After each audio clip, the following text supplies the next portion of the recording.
ተረበሸ እንዴ? በጣም እንዴ የሌለ ብትብት ነው ያደረግሽ። የምርህን ነው? የምሬን ነው። እኔ ዘፈን አልወድም። ዘፈን አይደለም ሲጀመር ምንድን ነበር? መዝሙር ነበር። ኦኬ መዝሙር ነው እንዴ? አም ሶሪ ያለሽ ዘፈን መስሎኝ ነበር። ስለምንድን ነው የሚዘምረው? መዝሙር ስለምን ይዘምራል? ስለ አምላክ ነው፣ ስለ ፈጣሪ። ኧረ እኮ እስኪ አትይኝሽ እንዴ ቴሮ ምናምን ትነግሻለሽ።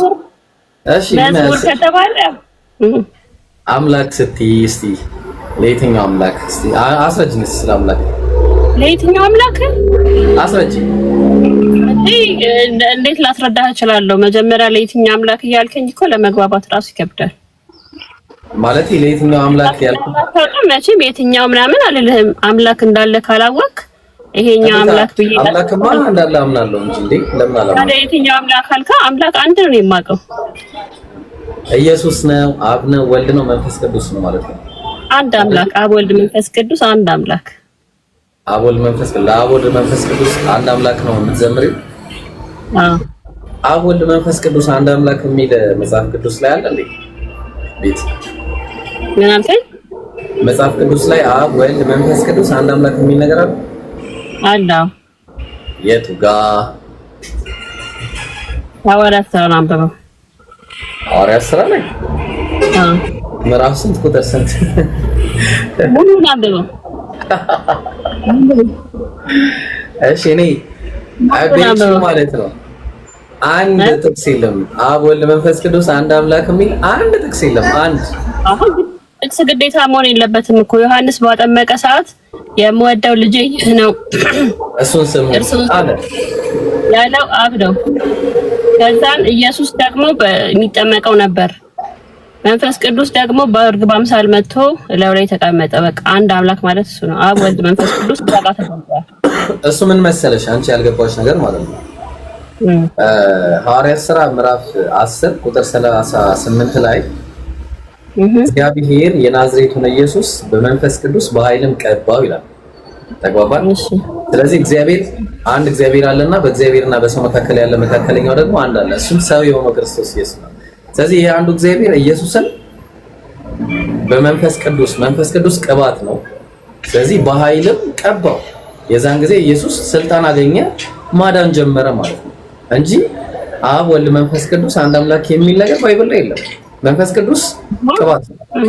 ተግባባን? ኃይል ነው። እግዚአብሔር ከእግዚአብሔር የሚወጣ ኃይል ነው እንጂ ምንም አንቺ እንደምትይው ራሱን የቻለ ፐርሰን አይደለም።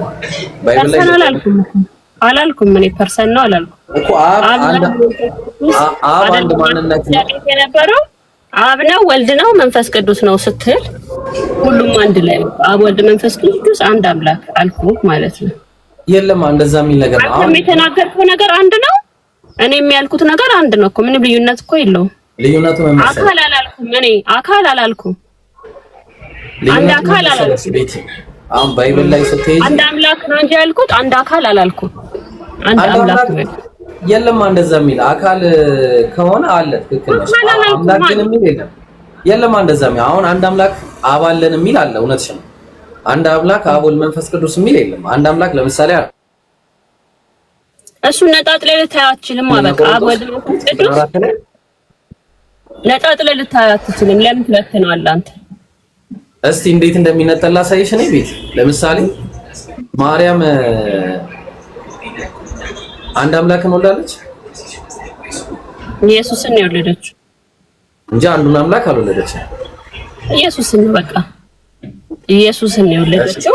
ማርያም ያልወለደችው አምላክ አለ? አብ፣ ወልድ፣ መንፈስ ቅዱስ አለ። ማርያም ያልወለደችው አምላክ አለ? ኢየሱስን ነው የወለደችው በቃ ማርያም እንዴ። እሺ ተስማማን እኮ ላይ። እሺ ማርያም ግን ያልወለደችው ሌላ አምላክ አለ? እንደዛ የሚባል ነገር የለም። ሲጀምር ጥያቄው ራሱ ትክክል አይደለም። እሺ አብን ወልደዋለች? ኢየሱስን ነው የወለደችው። የተወለደውን ማለት ነው። አብን ወልደዋለች ወይ ቤት? አብን ወልደዋለች ነው። እንደዚህ አይነት ጥያቄ አይጠየቅም ሲጀመር። ለምን? የተወለደው ኢየሱስ ነው። ሰው ኢየሱስ ከተወለደ አብ የት አለ መንፈስ ቅዱስ የት አለ ምናምን የሚባል ነገር የለም በቃ። ስለዚህ አብ ግን አልተወለደም። የተወለደው ወልድ ኢየሱስ ክርስቶስ ብቻ ነው፣ አለቀ። ሌላ ጥያቄ መነሳትም የለበትም። እሺ ከዚህ ከተወለደው ውጪ ሌላ አምላክ አለ? የለም። ስለዚህ አብና መንፈስ ቅዱስ አምላክ አይደሉም ማለት ነው። ለምንድን ነው እንደዛ የምትመራመረው? አብ ወልድ መንፈስ ቅዱስ አንድ አምላክ ብለን እያመነ ከዛ እንትና ተወልዶ ነበር እንትና። ለምንድን ነው እንደዛ አይነት ፍልስፍና ውስጥ የምትገባው? እንደዛ ነው። አብ አልተወለደም ካልሽ ምንድን ነው እንደዛ? ወይ ማርያም አብ ወልድ መንፈስ ቅዱስ አምላክ ነው።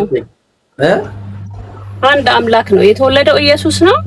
ኢየሱስ የትኛውን ግድግዳ ለማፍረስ እኛን ከአብ ጋር ለማስታረቅ የተወለደው ኢየሱስ ነው፣ ወልድ ማለት ነው። ከዛ በተረፈ አብ አልተወለደም፣ መንፈስ ቅዱስ አልተወለደም። እና እንደዚህ አይነት እንትን እኔ ይቅርታ አድርግልኝና አይመቸኝም ማለት ትክክልም ደግሞ አይደለም። ገባኝ እኮ ነው። አሁን መጽሐፍ ቅዱስ እንደዛ አይልም። አብ ነው የተወለደው፣ ወልድ ነው የተወለደው እያለ እየበታተነ አይናገራቸውም። ሶስቱም አንድ አምላክ ሆኖ ነው የሚያራቸው። ይለያይና አንድ አምላክ ነው ኢየሱስ። ቤቲ አንቺ ነሽ ይሄንን እናንተ ዝም ብላችሁ ታወራላችሁ እንጂ ባይብል ላይ እኛ ማንን ነው እናንተ ስትል ነው ማንን ነው? ስላሴ ያለው አሁን ለምሳሌ ስላሴ የለም ባይብል ላይ። አብ ወልድ መንፈስ ቅዱስ አንድ አምላክ ነው። ስላሴ ያልከው አንተ ነህ። እና ማንን ነው እናንተ ያልከው? እኔ ማን ነኝ? እኔ አንተ ሰው አይደለም። የምታመልኪ ነሽ አንቺ አይደለም። አብ ወልድ መንፈስ ቅዱስ አንድ አምላክ አልኩ እንጂ ስላሴ አላልኩም። ስላሴ ማለት እኮ አብ ወልድ መንፈስ ቅዱስ አንድ አምላክ ማለት ነው። እኔ አላውቅም ስላሴ እንደዛ መሆኑን ትርጉሙን እሱን አላውቅም። ስላሴ ማለት የግዕዝ ቃል ሲሆን በግዕዝኛ ሶስትነት ማለት ነው። ሌላ ነገር የለውም። ሶስትነት ሶስት ስለዚህ ትሪኒቲ ይባላል ባጭሩ፣ ሌላ ነገር የለውም። ስለዚህ አሁን አንቺ ትሪኒቲ እንደምትቀር የለም። አሁን ትሪኒቲ የለም።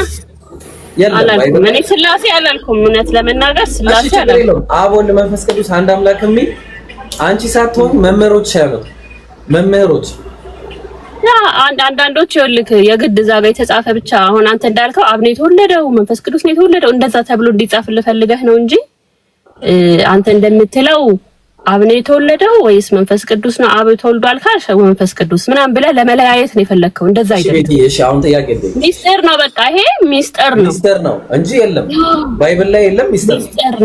ሚስጥር ነው። ስለዚህ ያን ሚስጥር ደግሞ በሞኝነት በማመን የምታምነው ነገር ነው እንጂ እያብራራኸው ከሄድክ ኮንፊውዥን ውስጥ ትገባለህ። ስለዚህ ኮንፊውዥን ውስጥ ላለመግባት አብ ወልድ መንፈስ ቅዱስ የሚሆን አንድ አምላክ እኔ የማምለው አንድ አምላክ ነው። አብም ራሱ ነው፣ ወልድም ራሱ ነው፣ መንፈስ ቅዱስም ራሱ ነው። በቃ አለቀ። አንድ ነው። እዚህ ጋር ሁለት ሶስት የሚባል ነገር የለም። ስለዚህ በሞኝነት መቀበል ነው በቃ ባጭሩ። መቀበል አሁን አንተ እንደምትለው ካብራራ ነው። ምንም አማራጭ የለም። ይሄ ዲቴይሉን እየመረመርክ ከሄድክ ብዙ ጥያቄ ሊያስነሳብህ የሚችሉ ነገሮች ስላሉ ወይ ትበጭጫለህ ወይ ትነቅላለህ ከሁለት።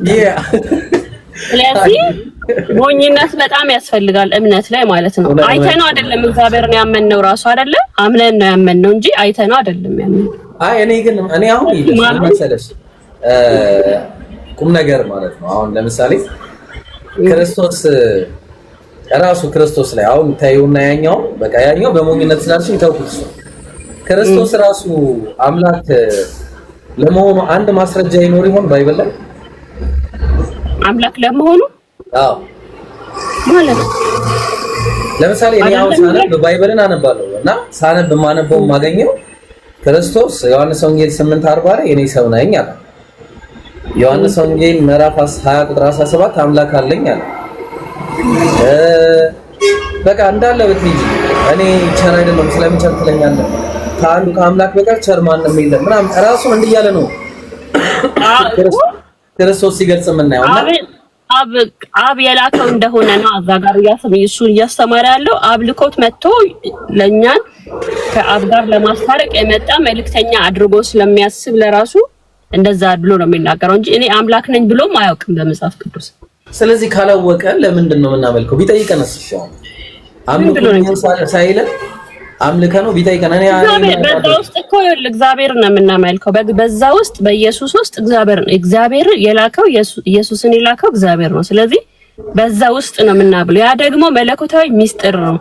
እንዴት ነው ማንነው ተላኪው ምናምን እያልክ ልትበታትነው ምናምን አትችልም። በቃ እንዳልኩ ቅድም እዛ ጋር ሞኝነቱ አለ፣ የምታምነው ነገር አለ። በዛ ባመንከው ነገር እዚህ ጋር ያለው እንጂ የምትመጣው ዲቴል ከበተንከው የሆኑ ሶስት አምላኮች አሉ ማለት ነው። እንደዛ ግን አይደለም። እስቲ ልኮ እንደዛ ነው። እሺ ኤኒዌይስ አባባል ስለ ሶስት አምላክ ነው እያወራህ ያለኸው። እንደዛ ግን አይደለም። እኔ አሁን እስከማውቀው ድረስ ሳየው አሁን እናንተ በምታምኑት እምነት አካሄድ አብ ወልድ መንፈስ ቅዱስ አንድ አምላክ ስለማን ነው እናንተ የምትለው? አንቺ በል እኔ አንድ ሰው ነኝ እናንተ አትበል። እሺ አንቺ ቤቲ አንቺ በምትሄጂው አካሄድ ማለት ነው አብ ወልድ መንፈስ ቅዱስ ማለት አንድ አብ አልተወለደም፣ መንፈስ ቅዱስ አልተወለደም፣ ወልድ ተወልዷል። ስለዚህ አንድ የተወለደ አምላክ አለ፣ ሁለት ያልተወለዱ አማልክቶች አሉ። አንድ ጊዜ ይቅርታ ምን ይመስላል እንዴ ብዬ ማስወጣ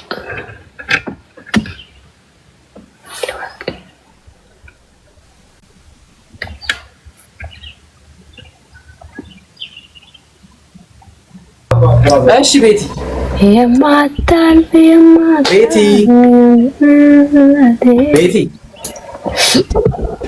ቤቲ መወጥችን እንዴ ምን ታርጋኝ እንዳይሆን ቤቲ ሚዩት አደረገችኝ መሰለኝ።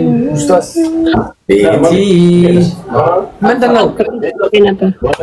ለምን ሚዩት አደረግሽ? እሺ ሰሚ እንትን ምንድን ነው መሰለሽ፣ ስለዚህ አብ ለአንቺ ብሎ አንተ ቅድም ሞኝነት በየሄለ እንዳትፈላሰፍ እሺ። ሶስት አምላክ ምናምን አትበል። አብ ወልድ ተወልዷል መንፈስ ቅዱስ አልተወለደ ምናምን አትበል። በቃ እኔ የምነግርህ ነገር ማለት ነው የግል እምነቴ አብ ወልድ መንፈስ ቅዱስ አንድ አምላክ ነው። እንትና የተወለደው እንትና እያልክ አንተ በምትለው ሀሳብ ስለማልስማማ ጥያቄህን አልቀበልም። እሺ ችግር የለውም ጥያቄ አትቀበይ። ግን አሁን እኔ በአጭሩ ጥያቄ ምናምን ሳይሆን እስቲ እንድናወራለን። ሰው ይመለካል አይመለክም? ኢየሱስ እኔ ሰው ነኝ አው ከአብ የተላከ እኮ ከአብ የተላከማ ብዙ አሉ። ለምሳሌ አንተ ታብሌት ውስጥ ከአብ የተላከ ለምሳሌ ዮሐንስ ወንጌል ምዕራፍ 1 አብ ተልኮ የሞተ ኢየሱስ ብቻ ነው። ስለኛ ኃጢአት ስለበደላችን የሞተ ኢየሱስ ብቻ ነው። ሌላ መላእክት አማልክት ምናምን የለም።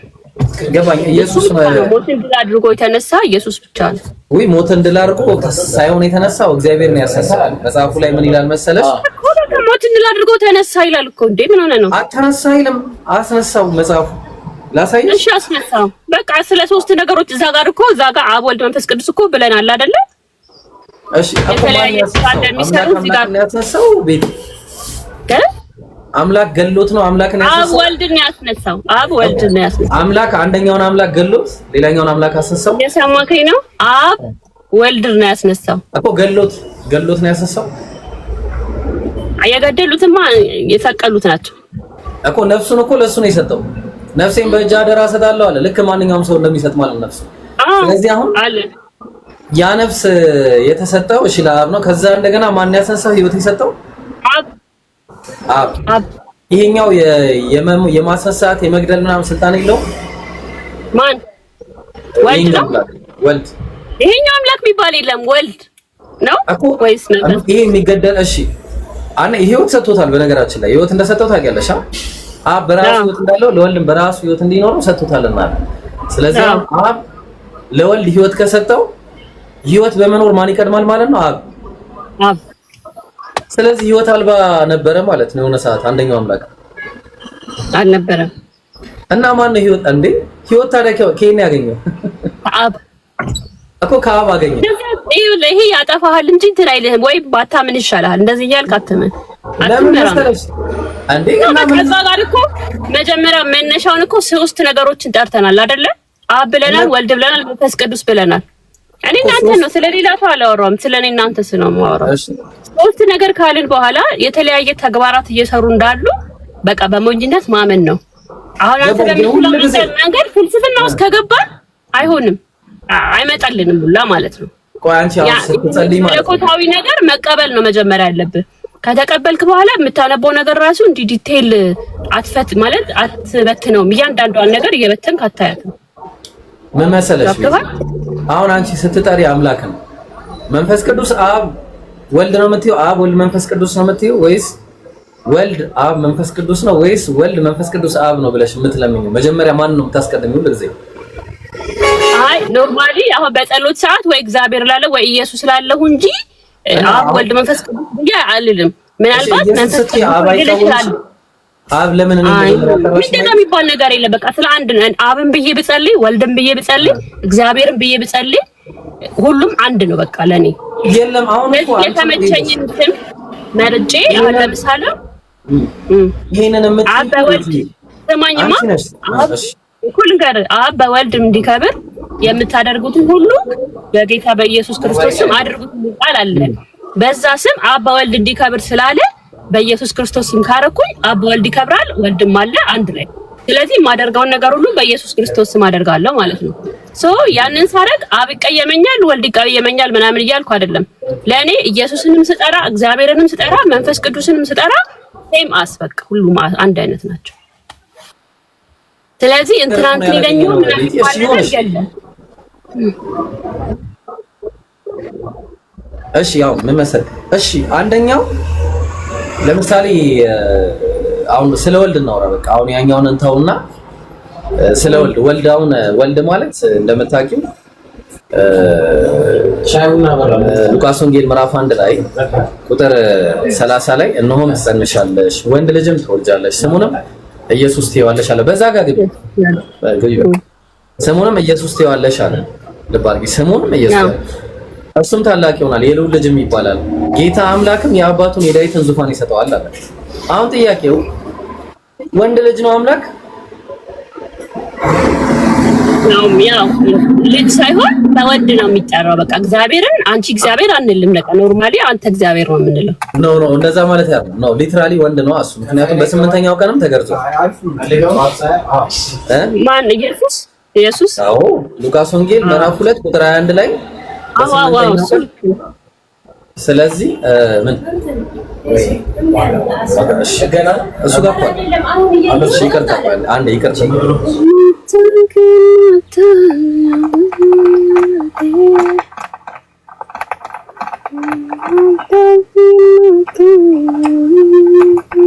እሺ እና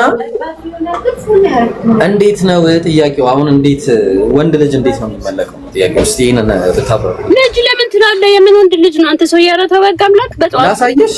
በጠዋቱ ልጅ አታሳየኝ። ግን አንተ ፍሬዝ በፍሬዝ እያወጣክ ነው እንዴ የምትበትነው? ለምን እንደዛ የምትበትነው? እና እንዴት እናድርግ ታዲያ? አትተው። አንተ እንደሚመችክ ልጅ ብለክ ወንድ ልጅ ነው ወይ ማመልከው ብለክ አንተ ከፈለክ የራስህ ለምሳሌ ምን አለ መጽሐፍ ሲናገር ይሄው እነሆም ትጸነሻለሽ ወንድ ልጅም ትወልጃለሽ። የተወለደው ምንድነው? ወንድ ልጅ። ስለዚህ ወንድ ልጅ ይመለካል ወይ ነው ጥያቄ?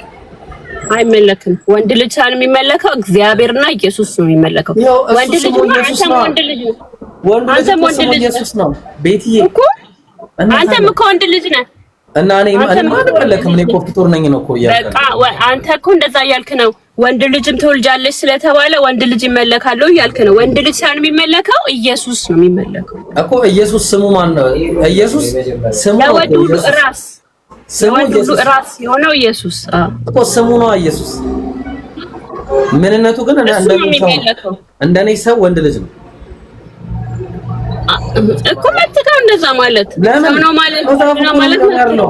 እሺ ቆይ ላሳይሽ እኮ ዳም ቆይ አንዴ ያው እሺ ይውሽ አንቺ እኮ አሁን እኔ እስቲ አንብቢልኝ አንተ እኮ እኔ አሁን ይኸውልህ የማንበብ ያለ ማንበብ ወንድ ልጅም ትወልጃለሽ እንደተባለ እኮ አውቃለሁ።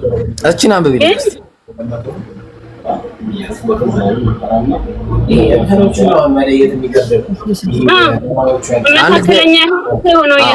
ምን አለ መሰለሽ አንድ እግዚአብሔር አለና በቃ አንድ እግዚአብሔር አለ በቃ አለቅ። በእግዚአብሔርና በሰው መካከል ያለው መካከለኛ ደግሞ አንድ አለ፣ እሱም ሰው አየሽ የሆነው ክርስቶስ ሰው የሆነው ክርስቶስ ነው እኮ የተወለደው። ታዲያ ተወለደው አይደል እንዴ? እኮ ሰው ነው ኢየሱስ እኮ ስለሽ ለማረለም ትኛለሽ እንዴ? ሰው የሆነው እኮ የእኛን ኃጢአት ለማስተሰረይ በቃ ተልኮ ስለመጣ ነው እንጂ አምላክ ሰው ሆነ እኮ አይደለም ቤቲ። አምላክ ሰው ሆነ አይደለም።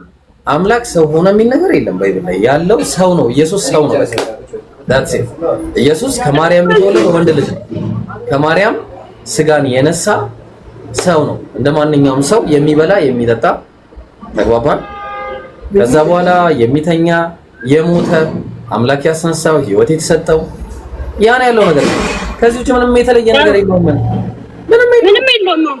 እንዴት ነው ሰው እንዴት ነው የሚመለከው? ፍጡር እንዴት ይመለካል? የተፈጠረ እኮ ነው። አምላክ እኮ ነው የፈጠረው። እሱ ነው እኮ አምላክ ነው የፈጠረው ግን ልክ ሌሎች ሰዎች እንደ ሌላው ሰው ዓለም ላይ ያለው ሰው እንደተወለደው ሳይሆን በመንፈስ ቅዱስ ኃይል ነው የተወለደው እንጂ እኮ ከሴት ከወንድ ምናምን አይደለም።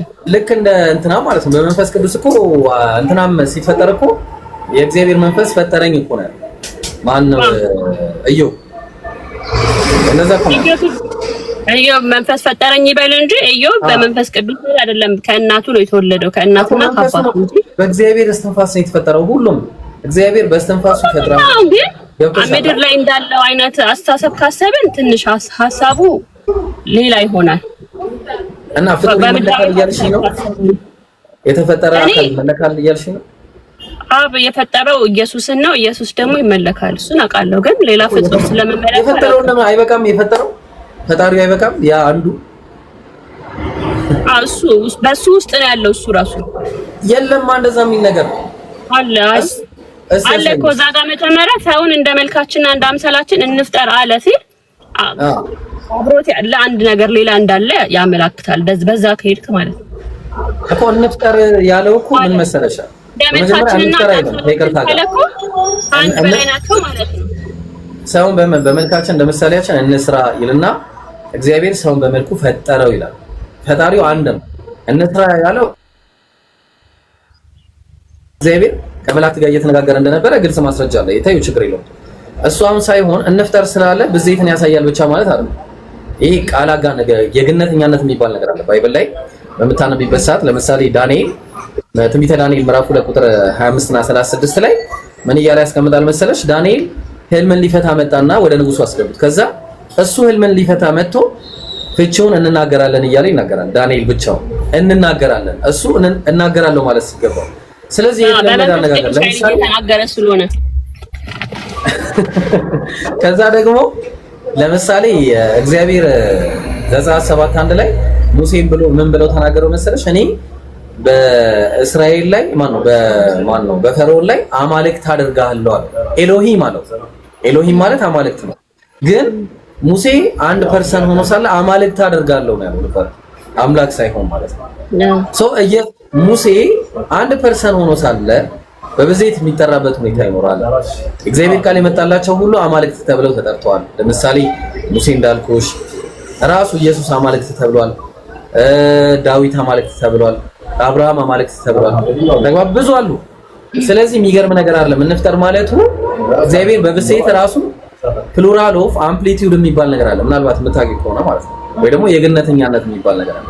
ስለዚህ ያንን ነው የሚናገረው። ይሄንን አስመልክቶ የመጽሐፉ ባለቤቶች የሆኑት አይሁዳውያን ስለዚህ ምን ይላሉ? ከመላእክት ጋር እየተነጋገረ ነው፣ ወይ ደግሞ በሌላም አነጋገር ከራሱ ባህሪያት ጋር እግዚአብሔር ቢነጋገር ምን ችግር አለው ብለው ያስቀምጣል። ተባባን። ያን ነው እንጂ ብዜትን የሚያሳይ አይደለም። እና ስላሴ ሳይሆን ባይብል ላይ ያለው አንተ ታዲያ ሰው እያልክ ያለው ለምን ሰው ይመለካል እያልክ ያለው እኮ እዛ ጋር ይሄ መለኮታዊ የሆነውን ሚስጥር ካለ መረዳት ነው ወይስ አውቀህ ነው? የለም እኮ ነው የምልሽ። መለኮታዊ ሚስጥር የሚለው ነገር ሲጀመር መለኮታዊ ሚስጥር የሚባል ነገር የለም። አንደኛ እና ኢየሱስ አይመለክም ያልክ ነው። እንዴት ይመለካል? ኢየሱስ ሰው እኮ ነው እያለ እኮ እንደውም አንድ ጊዜ ምን አለ መሰለሽ? እንደውም ልንገርሽ። አንድ ጊዜ ማርቆስ ወንጌል ምዕራፍ 10 ላይ አንድ ሰው መጥቶ ባይብል ነው ማለት ነው። እሱም በመንገድ ሲወጣ አንድ ሰው ወደሱ ሮጦ ተንበረከከና ቸር መምህር ሆይ አለ። ምን አለው? ቸር መምህር ሆይ የዘላለም ሕይወት ወርስ ዘንድ ምን ላድርግ? ሰውየው የፈለገው የዘላለም ሕይወት እንዴት እንደሚገኝና በምን አይነት መንገድ እንደሚገኝ።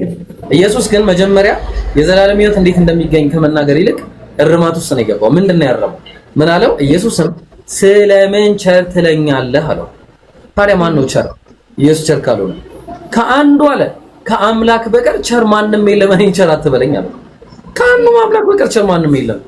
ታዲያ አሁን ወደ መልሱ ገባ። ከዛ በኋላ የዘላለም ሕይወት ማግኘት የምፈልገው ከሆነ ትእዛዛትን ጠብቃለሁ። እኔ አምላክ ነኝ፣ እኔ አምልከኝ አላለው። እኔ አብ ወልድ መንፈስ ቅዱስ አንድ ነን፣ እኛን አምልከን አላለው። ያለው ምንድነው? ትእዛዛትን ታውቃለህ ወይ? አትግደል፣ አታመንዝር፣ በሐሰት አትመስክር፣ ባልንጀራህን እንደራስህ ውደድ። እነዚህን ትእዛዝን ጠብቃለሁ። በቃ ይሄን ያለው። ስለዚህ ኢየሱስ ቢያንስ ይሄ አጋጣሚ እኔ አምላክህ ነኝና አምልከኝ የሚልበት አጋጣሚ ነው። አምላክህን አትፈታተነው ያለው ስፓርት እንደውም እሱ ራሱ አታምልኩኝ ያለበት ነው። ቆይ እሱንም ልንገርሽ። ማቴዎስ ወንጌል ምዕራፍ 4 ቁጥር 9 ላይ እንዲህ ይላል፣ ሰይጣን መጥቶ ምን አለው? ወድቀህ ብትሰግድልኝ ይሄን ሁሉ እሰጥሃለሁ አለው። ከዛ ያን ጊዜ ኢየሱስም ሂድ አንተ ሰይጣን ለጌታ ለአምላክ ስገድ እርሱንም ብቻ አምልክ ተብሎ ተጽፏልና ነው። እርሱም ያለው እኔን አላለው። ስለዚህ እርሱ ነው እኔ ለአንተ ሳይሆን ለእርሱ ነው የምሰግደው ነው ያለው። ምክንያቱም እኛ ለምናውቀው እንሰግዳለንና አለ ሌላ ቦታ ላይ ዮሐንስ ወንጌል ምዕራፍ 4 ላይ በተመሳሳይ ማለት ነው። ስለዚህ ኢየሱስ ሲያስተምር የነበረው እነዚህን አጋጣሚዎች እኔ ቸር አይደለሁም ከአንዱ ከአምላክ በቀር ቸር ማንም የለም ሲል፣ ታዲያ ኢየሱስ በዚህ አጋጣሚ ይህን ሰውዬ ቢያንስ አምላክነቱን ገልጾለት ከመወነባበድ ጠብቆት ይሄድ ነበር። ይሄ ሰውዬ ግን የተረዳው ኢየሱስ አምላክ እንዳለውና አንደኛውን ያነበብከው ከዛም ቀጥሎ 3 ጥያቄዎችን የጠየቀው በሶስተኛው ምንድነው ያለው? ለጌታ ለአምላክ አይደለም ጌታ አምላክን አትፈታተኑ እኮ እሱንም ልንገርሽ። እሺ እሱ ምን አለው መሰለሽ? ከመላእክቱን ስላንተ ያዝልሃል። ኢየሱስን እንትን ለማሳጣት የተነሳው ምን አስበህ ነው? በጣም ልንገርሽ። ቆይ መላእክቱን ስላንተ ያዝልሃል፣ እግርህንም በድንጋይ ከቶ እንዳትሰናከል በእጃቸው ያነሱሃል ተብሎ ተጽፏልና አለው ያለው ብሉይ ኪዳን ላይ መዝሙረ ዳዊት ምዕራፍ 1 ላይ ማለት ነው።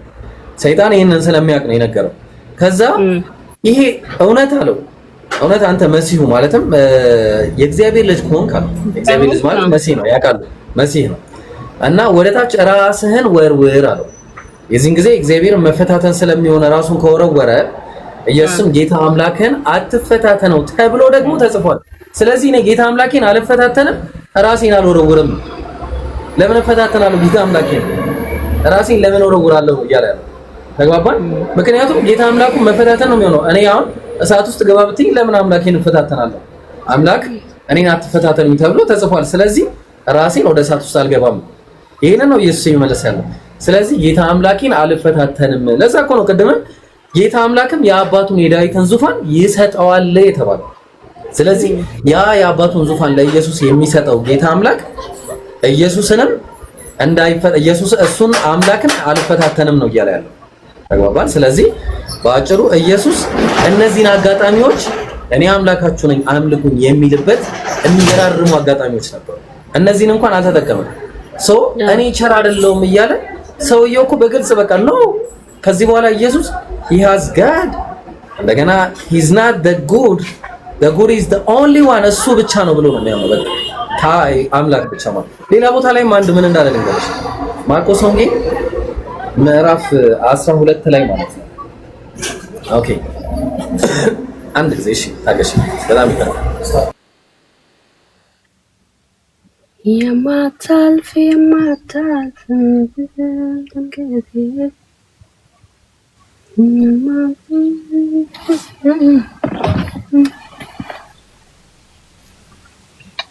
እሺ እና ምን አለ መሰለሽ አንድ ጊዜ ማርቆስ ወንጌል ምዕራፍ 12 ላይ በደንብ አዳምጪኝ። ቤት ይሰማሻል?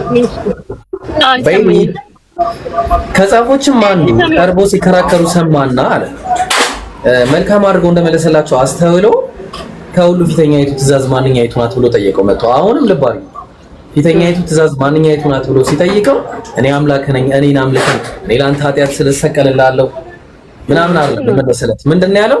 ኢየሱስም መልሶ ከትእዛዛት ሁሉ ፊተኛይቱ እስራኤል ሆይ ስማ ጌታ አምላካችን አንድ ጌታ ነው አለ። አምላካችን ነው ያለው፣ አምላካችን ተግባባ። ከዛ ቀጠለ አንተም አለ በፍጹም ልብህ በፍጹምም ነፍስህ በፍጹምም ሐሳብህ በፍጹምም ኃይልህ ጌታ አምላክን ውደድ የምትል ናት ፊተኛይቱ ትእዛዝ እቺ ናት አለው። ሰውየው በጣም ገረመውና ጸሐፊው መልካም ነው መምህር ሆይ አለው። አንድ ነው አለው። አንድ ነህ አላለው ወይ ደግሞ አንድ ናችሁ አላለው። ከእርሱም በቀር አለ ከአንተ በቀር አላለው ከእናንተ በቀር አላለው። ይቅርታ ከእርሱ በቀር ሌላ አምላክ የለም ብለህ በእውነት ተናገርክ አለው። ሌላ አምላክ የለም ብለህ። ስለዚህ ኢየሱስ ይሄንን አነጋገሩን አየና ኢየሱስም በአእምሮ እንደመለሰ አይቶ አንተ ከእግዚአብሔር መንግስት የራቅህ አይደለህም ማለት በቃ ጭራሽ እውነት ነው የተናገርከው ያለው። ኮንፊርም አደረገለት። ስለዚህ ኢየሱስ ይሄን አጋጣሚ አልተጠቀመም። ይሄን አጋጣሚ እንኳን አልተጠቀመም። ኢየሱስ ምንድነው ያለው?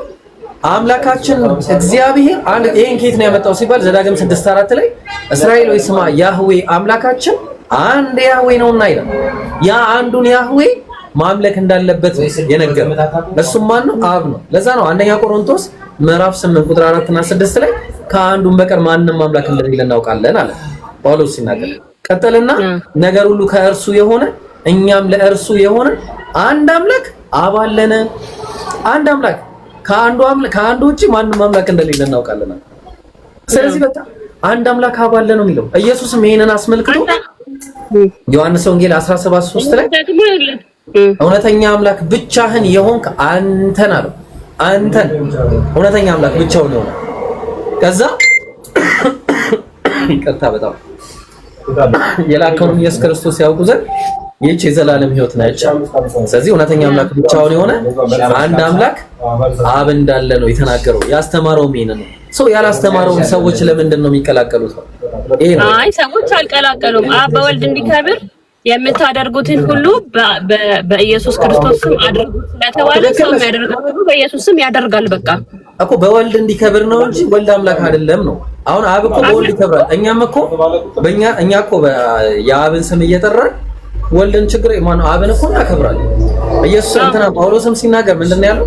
ይሄን አንቺ ያልሽው ማለት ነው ሮሜ ምዕራፍ 1 ቁጥር 8 ላይ እምነታችሁ በዓለም ሁሉ እንደተሰማች አስቀድሜ ስለሁላችሁ አምላኬን በኢየሱስ ክርስቶስ አመሰግናለሁ። አምላኬን በማን ነው የሚያመሰግነው? በኢየሱስ እንጂ ኢየሱስን አመሰግናለሁ አይደለም የሚለው። ኢየሱስ አምላክ ነው አላለም። አምላኬን በኢየሱስ አመሰግናለሁ። ስለዚህ መመስገን ያለበትን መመለክ ያለበትን አንድ አምላክ የሁሉ ፈጣሪ የሆነው አብ መሆኑን ነው እዚህ ላይ ባይብሉ የሚያስተምረው ነው። ባይብሉ እንደዛ ነው ያስተምረው። አንተ ልዩነት የፈጠርክለት ነው ለአብ ለወልድ ለመንፈስ ቅዱስ። ያ ኦፍ ኮርስ እግዚአብሔር ብቻ እንላለን እንጂ ሶስቱም አንድ ላይ በአንድነት እንደሚጠሩ አምላክ አንድ አምላክ ሆነው የለም እንደዛ የሚል አሁን አብ ወልድ መንፈስ ቅዱስ አንድ አምላክ ቢል ኖሮ እንገላገል ነው። አሁን ባይብል ላይ ስለ እርሾ አውርቷል፣ ስለ አካፋ ተወርቷል፣ ስላልተወራ ነገር የለም። እንዴት ቢኖር ኖሮ አብ ወልድ መንፈስ ቅዱስ አንድ አምላክ የሚለው ነገር እንዴት ይረሳል? አይረሳም፣ ሊረሳም አይገባም። ኢየሱስ ባይሆን የተነገረው ነብይ እንደሆነ ተነግሯል። ማርቆስ 6:4 ላይ መልእክተኛ እንደሆነ ተነግሯል። ዮሐንስ ወንጌል 17:3 ላይ መሲህ እንደሆነ ተነግሯል። ዮሐንስ ወንጌል ምዕራፍ 10 ቁጥር 24 ላይ እንዴ አምላክ እንዳለው ተነግሯል። ዮሐንስ ወንጌል ምዕራፍ 20 ቁጥር 17 ላይ ተግባባን። ሰው እንደሆነ ተናግሯል። ዮሐንስ ወንጌል ምዕራፍ 8 ቁጥር 40 ላይ ታዲያ ይሄንን ከተናገረ የምወደው ልጅ ይህ ነው እሱን ስሙት ካለን እሱን እንስማው። ኢየሱስ እኔ አምላክ አይደለሁም ብሏል። አምላክ አለኝ አለ። ለምን እሱን አንሰማውም ነው? ለምንድን ነው? ለዛ እኮ እንሰማዋለን። ለምን አንሰማውም? ስሙን ተብለናል፣ እንሰማዋለን። በሱ አድርጉ ተብለናል፣ በሱ እናደርጋለን። አሁን አንተ እንዳልከው ግን እየነጣጠልን እና እየበታተንን ግን እንትን አይደለም። ማን አዘዘሽ እንደዛ ለማለት? ማን አዘዘሽ? የቱ ጋር አትነጢ አብ ወልድ መንፈስ ቅዱስ አንድ አምላክ ነው የሚለው አትነጢ ብሎ የነገረሽ እስቲ ማን ነው? ንገረኝ እስቲ። ለምን እንነጣጥለዋለን ነው? እኔ ነኝ ያልኩህ እኮ ይሄን። ለምንድን ነው የምንነጣጥለው? እኔ በራሴ ባነበብኩትና በገባኝ መጠን አሁን አንተ እንደምትለው ኢየሱስ ሰው ነውና ሰው ስለሆነ ለሰው አይመለክም የሚል እሳቤ የለኝም። እንደዚህ አይነት ግንዛቤ የለኝም። እኔ ሰው እንደሆነ አውቃለሁ። ሰው ሆኖ እንደተወለደ አውቃለሁ። የጥሉን ግድግዳ ለማፍረስ ከአብ ተልኮ እንደመጣ አውቃለሁ። ግን ሰው ስለሆነ አላመልከውም የሚል ግንዛቤ ግን የለኝም እኮ። ሰው አገባኝ እኮ። ታዲያ አምላክ ነው የሚለው ሴት ነው ያለው የት ነው ያለው? አምላክ ነው የሚለው ባለው በአብ ወልድ መንፈስ ቅዱስ በሚለው ውስጥ በሶስቱም ውስጥ የሶስቱም ሲነሳ አንድ አምላክ መሆኑን እረዳለሁ እኔ በግሌ እኮ። የቱ ጋር ነው ጥያቄው? የቱ ጋር ነው አብ ወልድ የቱ ጋር ነው አምላክ የሆነው? አብና አብ ወልድ መንፈስ ቅዱስ አለ አይደለ? አብ አለ ወልድ መንፈስ ቅዱስም አለ። እነዚህን ላይ ነጣጥዬ አላይም። ነጣጥዬ አላይም። የቱ ጋር ነው ያለው? አብ የቱ ጋር ነው? ወልድ የቱ ጋር ነው አምላክ? ኢየሱስ የቱ ጋር ነው አምላክ? የቱ ጋር ነው ኢየሱስ ፈጣሪ የተባለው? እኔ አምልኩት የተባለው ይመለክ የተባለው ታዲያ ከሌለ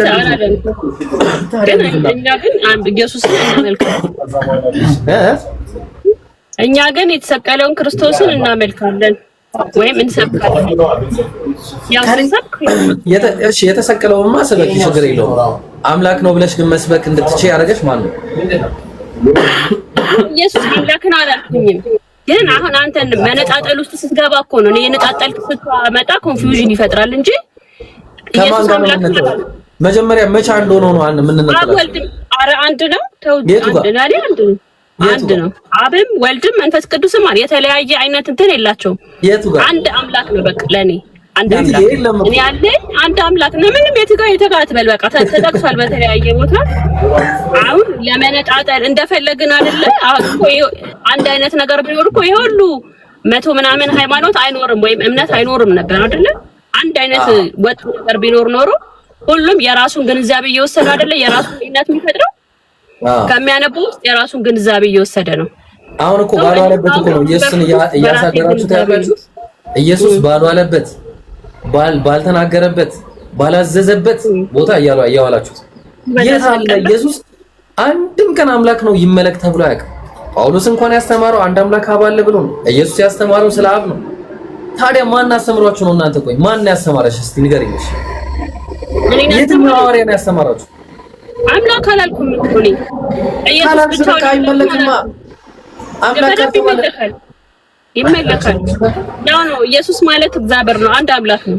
እሺ እንደዛ ከሆነ በቃ ተስማምተናል። ኢየሱስ አምላክ አይደለም ግን ይመለካል። እሺ ተው። ማርያም ኦርቶዶክሶች ቢያመልኳት ትቃወሚያለሽ? አልቃወምም፣ መብታቸው ነው። ስለዚህ ትክክል ናቸው። እሺ መቃወሙን ተይው፣ ትክክል ናቸው። እኔ ያን የመፍረድ ስልጣን የለኝም፣ መብትም የለኝም። መጽሐፍ ቅዱሳዊ ነው። እሺ መጽሐፍ ቅዱሳዊ አይደለም። በቃ መጽሐፍ ቅዱሳዊ ካልሆነ ማርያም ቅዱሳዊ አይደለም፣ ግን ሰው መብቱ ነው። ኢየሱስን ማምለክ መጽሐፍ ቅዱሳዊ ነው። የቱ ጋር? አሁን በቃ ቀለበት ውስጥ ገባሽ። ስለኛ የሞተልን ስለኛ ስለኛ የደቀቀልን ሰው አይደለም። እነሱ ማርያም ነገር ከዛ ታዲያ ሰው እንኳን ያመልካል አይደል እንዴ? እና እንደዛ ከሆነማ ማርያም ልበልጥ ነው። ማርያም እንደዛ መሰለ ልጅ ወልዳ አንድም ቀን ዝሙት ሳትሰራ ብጽዕት ነች፣ ጥብቅ ነች። ልባል ከድንግልና ነው የወለደችው። አንድ ወንድ ነክቷት አያውቅም እንዴ? በቃ ይሄን ምን አጠፉ እነሱም? እንደዛ ከሆነ እንዴ ኢየሱስ እኮ ምን አጠፉነት ሳይሆን መጽሐፍ ቅዱስ ስለ ማርያም ሲናገር ወይን ጠጁን እንትን ባለ ጊዜ ማለት ነው ኤግዛክትሊ ስለ ማርያም ተብሎ የተገለጸውን አላውቅም ማለት አላነበብኩም። እንዴ ሲመለክ ኦር ይሆነ እኔ እንደውም እርሱን ስሙት ስትል ነው ማውቀው።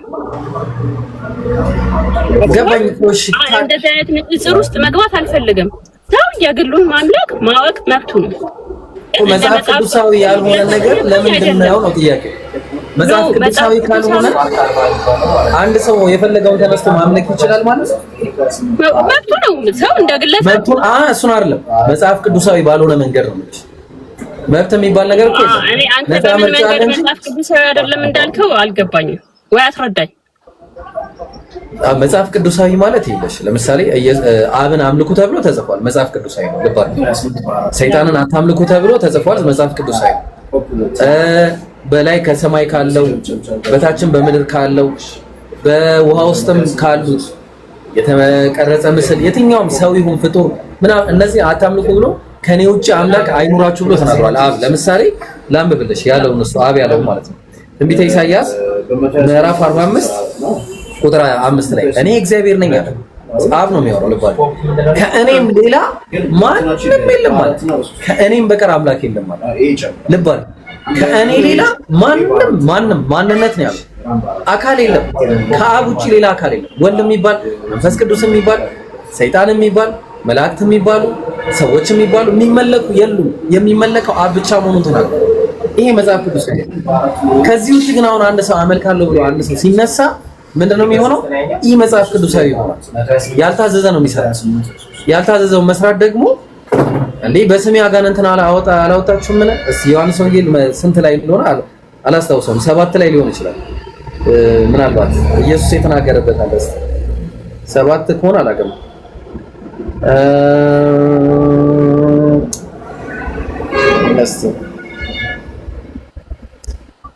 አላስታውስኩም። እሺ ኤኒዌይስ 7 ላይ ይመስለኛል ምን አለ? በስምህ አጋንንትን አላወጣንም ምን ይሉታል። በስምህ እንዲህ ያላረግንም ምን በስምህ እንዲህ ያላረግንም ይሉታል። ከዛ በኋላ ምን ይላቸዋል ኢየሱስ? ሂዱ እናንተ አመፀኞች ከፊቴ ራቁ ብሎ ይፈርድባቸዋል። ይዛከር ጌታዬ ጌታዬ ብለው የሚጠይቁት ሁሉ የዛን ጊዜ ኪሳራ ውስጥ ነው የሚገቡት። ስለዚህ ምንድነው በአጭሩ ያልታዘዘውን ሰው መስራት የለበትም። ኢየሱስ ራሱ ያገልሻል። ኢየሱስ የማያውቀውን ስራ አትስሩ።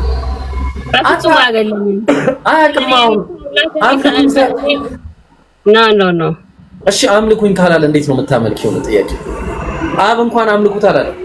እሺ እንዴት ነው የምታመልኪው? እሺ ንገር። መጀመሪያ ላይ ስንነሳ የተነሳንበት እንትን አለ አይደለ? በሞኝነት ነው የምናመልከው። መለኮታዊ ነገር አለው እዛ ጋር። ይሄ በሶስት ስም የሚጠቀሰው ግን አንድ አምላክ የሆነ አምላክ ብዬ የነገርኩ ነገር አይደለ? እዛ ላይ ደግሞ ሞኝነት ይጨመርበታል። ፕላስ ሞኝነት ወደኛ ስናመጣው ማለት ነው፣ ወደ ማመናችን ስንሄድ ገብቶሃል? እንደዛ ስናደርግ አሁን እዚህ ጋር እንዲህ ተብሎ ስለተባለ ኢየሱስን ትቼ ኢየሱስና እዚህ ጋር ተቀመጥ አንተን አላመልክህም እና እግዚአብሔር እዚህ ጋር አንተን ነው ማመልከው የሚባል ነገር አይኖርም። በኢየሱስም ብለህ ለምን ትእዛዞች ስላሉ የምታደርጉትን ሁሉ በክርስቶስ ኢየሱስ ስም አድርጉት ስለተባለ በኢየሱስ ክርስቶስ ስም እኔ ማድረግ የምፈልገውን ነገር ኢየሱስን ስም አስቀድሜ አደርጋለሁ እኮ። በመንገድ ነው የምታረጊው ማለት ነው። በኢየሱስ ክርስቶስ ነበር አጋንንት ሲያስወጡ የነበሩት አይደለ? አጋንንት ሲያስወጡ የነበሩት፣ በሽተኛን ሲፈውሱ የነበሩት በኢየሱስ ክርስቶስ ስም ነበር አይደል? እንደዛ አሁን በአንተ አባባል ከሆነ ያሉ ነበረ ማስወጣት የነበረባቸው ኢየሱስን መጥራት አልነበረባቸውም። ኖ አይ እዛ ጋር ስልጣን ስለተሰጠው ነው። ኢየሱስ ማቴዎስ ምዕራፍ 28 ላይ ስልጣን ከተሰጠ በዛ ስልጣን ባለው ስም ያለውን ስም ማመን ማምለክ፣ በዛ ስም የምፈልገውን ነገር ማድረግ ማምለክ አይልም፣ አምልኮ አይልም። ኧረ ተይ ቤት ትእዛዝ ብቻ ነው የሚሰራው። ማምለክ ለምን ማምለክ ስትል እኮ ቆይ ማምለክ ራሱ ምን ማለት ነው? እሺ ወይ አምልኮ ማለት መስገድ፣ መለመን፣ ማሸርደድ፣ ማጎብደድ፣ እነዚህ መስዋዕት ማረድ ለሱ። ስለዚህ ከሁሉ ስም ላለው ጌታ ከስም ሁሉ በላይ ለተሰጠው ስም ለኢየሱስ ይሰጣል። ለኢየሱስ ብቻ አይደለም ይሄ ስም የተሰጠው በላይ ለኢየሱስ ብቻ ነው ይሄ ስም ያለው። ለስተሽ እኔ አዎ ለስተሽ ባይብል ላይ ሌላ አላውቅም። እሺ ከሱ ሌላ አላውቅም። ኢያሱ ብሎ የሸወዷቸውን ስም ልስተሽ። እሺ ኢያሱ ተብሎ የተሸወደው ስሙ የሽዋ መሆኑን ዛሬ ላሳይሽ። እሺ ጆሹዋ ነው። ጆሹዋ እንግሊዘኛው ቨርዥን አይደለ? እንግሊዘኛው ጆሹዋ ማለት በምንኛ እንደሆነ ታውቂያለሽ? በላቲን ነው። የኢየሱስ ስም በላቲንኛ ጆሹዋ ነው። ይገርምሻል ማለት ነው። ላሳይሽ። ትርጉሙ ሊሆን ይችላል አላውቅም፣ ግን ኖ ትርጉሙ አይደለም። ስም የተሰጠው ከኢየሱስ ውጪ ሌላ ሰው የለም። ያው ለምሳሌ ማቴዎስ ወንጌል ምዕራፍ 27 ቁጥር 17 ላይ ግሪክኛው ላይ ምን እንደሚል ግሪክኛው ላይ ማን ነበረ ስምህ? በይው ለዛ ነው። ቆይ አንዴ whom will you that I shall release to you አለ። Jesus Barabbas or Jesus who is called the Christ አለ። አየሽ ሁለት ጂሰሶች ነበሩ። ኢየሱስ በታሰረበት ጊዜ ራሱ ኢየሱስ በታሰረበት ወቅት ላይ ራሱ አንድ ጂሰስ የበርባኑ የሚባለው በርባኑ ኢየሱስ አታውቂው?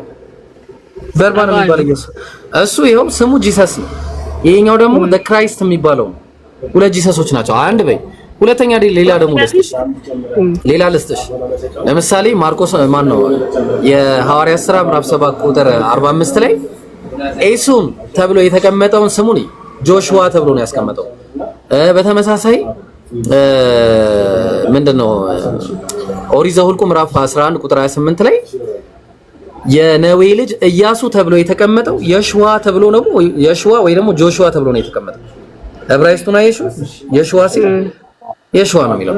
ስለዚህ የሽዋ ማለት ለብዙ ነቢያቶች ይውል የነበረ ለብዙ ሰዎች ይውል የነበረ ስም ነው። ከስምም በላይ የተሰጠው ስም የሚለው ሲጀመር ከስም በላይ ኢየሱስ ብቻ ነው እንጂ ታዲያ ይሄንን ስም ለወረሱ በሙሉ ነው እንዴ? ነው ከኢየሱስ በፊት ይኖሩ የነበሩ ብዙ ሰው ከመወለዱ በፊት የነበሩ ሰዎች ናቸው እነሱ። ኦኬ እሱ የተለየ ክብር ይሰጣል። እንደዛማ ካልን እኮ ማርያምም ከመመረጧ በፊት እኮ ብዙ ማርያሞች ነበሩ አይደል? አዎ 8 ማርያሞች አሉ። ያለው ማርያም ለእሷ የተሰጠ ስም አይደለም ነገሩ ነው ማለት ቤቲ ስም አይደለም ስም ሳይሆን ኢየሱስ ስም የተባለውም ኢነሴንስ ስልጣን ነው። እሺ ዕብራውያን ላይ ያለው ዕብራውያን ማን ነው? ዕብራውያን አልኩ ፊልጵስዩስ ላይ ያለው ስልጣን ነው። ያ ከስም በላይ ሁሉ የሆነ ስም ተሰጠው ሲል ለሱ ብቻ የተሰጠ ስም አለ። ስም ሳይሆን ስልጣን ነው የተሰጠው ኢየሱስ። ተግባባን? ስልጣን ተሰጠው። ሌሎቹን ኢየሱስ ሲባል ያ ባለስልጣኑ ኢየሱስ ነው እንጂ የሚታወሰን ሌሎቹ ኢየሱሶችን እኮ ሲጀመርም አናስታውሳቸው። ኢየሱስ ሌላ አሁን ለምሳሌ እኮ ሚካኤል ተብሎ የሚጠሩ እኮ በምድር ላይ ያሉ ሰዎች አሉ አይደል? ሚካኤል ግን ሲባል ሲታሰብ መልአኩን ነው የምናስበው። ስለዚህ ዋቴቨር ኢየሱስ ተብሎ ሲጠሩ የነበሩ ሰዎች ሊኖሩ ይችላሉ። ግን ኢየሱስ ሲባል ለኔ ወደ አእምሮ የሚመጣ ማን ነው? ያ ባለስልጣኑ ኢየሱስ፣ ያ ትልቁ ኢየሱስ ነው ለኔ የሚመጣው ፊት ለፊቴ ማለት ነው። የስልጣንም በለው ምንም በለው ከስም ሁሉ በላይ የሚጠቀሙበት ስም ነው። አዲስ ነገር አሁን በቃ ከስም በላይ የሆነ ስም እና ኢያሱ ተጠቅመውበታል። ኢያሱ ብለው ያሉት ሌሎችም ብዙ አሉ እና የበርባኑ ብዙዎች። አሁን ኤኒዌይስ ታዩና ይስሙ።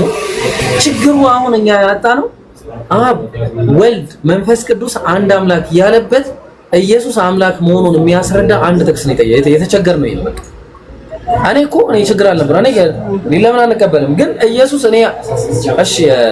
እኔ ማመልከውን አምላክ ልንገርሽ ቤቲ።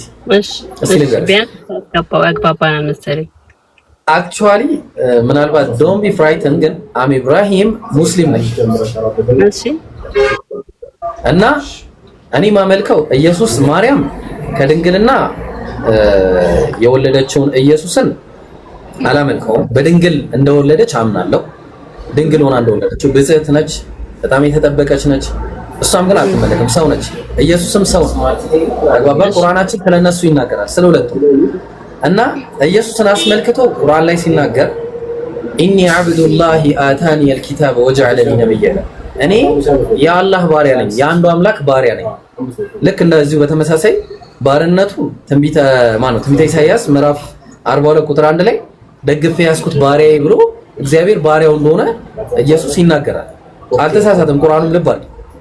ምን አለ? ኢኒ አብዱላህ፣ እኔ የአላህ ባሪያ ነኝ። አታኒ አልኪታብ፣ መጽሐፍን ሰጥቶኛል።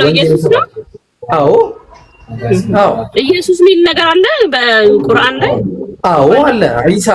ኢሳ ይላል። ይሄ ዲያሌክት ይባላል። ዲያሌክት ነው። የዲያሌክት የንግግር ለምሳሌ እንዴት ነሽና እንዴት ነሽ የንግግር ልዩ ዲያሌክት ነው አይደለ? ለምሳሌ ኤሎሂም ማለት አማልክት ነው። በአረብኛ ውስጥ መልሾ ደግሞ ኢላሂ ይሆናል። አሊሃ አሊሃ። አምላክ ማለት ደግሞ ኤሎሃ ሲሆን በአረብኛው ደግሞ አምላክ ኢላህ ይሆናል። ተመሳሳይ ናቸው። ሴሜቲክ ላንጉዌጅ ናቸው። ስለዚህ ምን አለ ቁርአን ላይ ኢኒ አብዱላህ፣ እኔ የአላህ ባሪያ ነኝ። አታኒ አልኪታብ፣ መጽሐፍን ሰጥቶኛል። መጽሐፍ የተሰጠው ወንጌል፣ ወጀዐለኒ ነብያ፣ ነብይም አድርጎ ልኮኛል። ነብይ። ስለዚህ ኢየሱስ ነብይ መሆኑን እናምናለን። ከኢየሱስ በፊት የነበሩ ሌሎች ነቢያቶችንም እናምናለን። ለምሳሌ ምን አለ አላህ ቁርአን ላይ ሲናገር በሱረቱ በቀራ ምዕራፍ 2 ቁጥር 136 ላይ ሁሉ አመና ቢላህ፣ በአንዱ በአምላክ አላህ አምነናል በሉ። ወማ ኡንዚለ ኢለይና፣ በእኛ ላይ በተወረደው መጽሐፍም አምነናል በሉ። ወማ ኡንዚለ ኢላ ኢብራሂም፣ በአብርሃም ላይ በተወረደው መጽሐፍ። ወማ ኡንዚለ ኢላ ኢብራሂም ወኢስማኤል፣ ኢስማኤል ላይም በተወረደው እስማኤል፣ ወኢስሐቅ በኢስሐቅ ላይ ወማ ኡቲየ ነቢያቶች ከአምላክ በተሰጣቸው ሁሉም በማናቸውም ሳንለይ በሁሉም ነቢያቶች እናምናለን። አንዱን ከሌላው ሳናበላለን ነቢያቶችን ከኖህ ጀምሮ ከአዳም ጀምሮ እነ ሄኖክ እነ ኖህ እነ አብርሃም እነ ይስሐቅ እነ ያዕቆብ እነ ዮሴፍ እነ ሰለሞን እነ ሙሴ እነ ዳዊት እነ ኢየሱስ ነብዩ መሐመድ፣ እነዚህ ሁሉ ከአምላክ የተባሉ